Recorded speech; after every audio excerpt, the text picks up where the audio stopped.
Revamping World War II airfields, buying missiles, mapping out wartime food plans. From the U.S. to Australia to Taiwan, global players are preparing for a potential conflict with China. The U.S. is reviving airfields, both at home and abroad. That's so U.S. aircraft can hop between different locations across the Indo-Pacific instead of being tied to famous bases like Guam, obvious targets for Beijing's missiles. That's according to a report from the Wall Street Journal.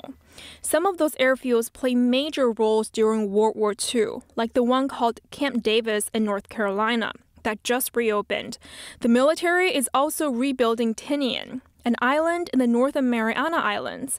This is where U.S. bombers took off before dropping atomic bombs on Japan. Most of Tinian has been covered in jungles since it wasn't needed for decades. Now, the military is bringing it back to life. In the Indo-Pacific, the U.S. has recertified an airfield in Peleliu, a site that was also useful in World War II. Over in the Philippines, the U.S. is upgrading an airbase to make it easier to accommodate American aircraft. Washington is also revamping 2 bases in northern Australia, making them more suitable for B-52 bombers. It's building up airfields close to Taiwan, too, where concerns of a Chinese invasion are looming.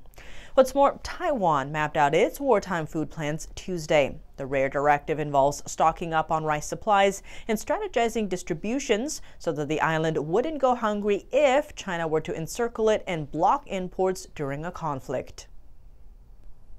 Just last week, Beijing encircled Taiwan during a military drill. The Chinese Communist Party sees Taiwan as part of China, despite never having ruled it. Washington is watching Beijing's next move toward the island closely. The U.S. Navy is getting ready to fight a possible war with China in 3 years. That's Beijing's self-stated timeline to potentially invade the island. To the north and south, China's neighbors are also making their own preparations to bolster defense.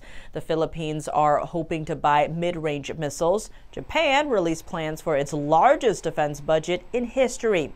And Australia is set to spend over $4 billion to acquire long-range missiles from the U.S.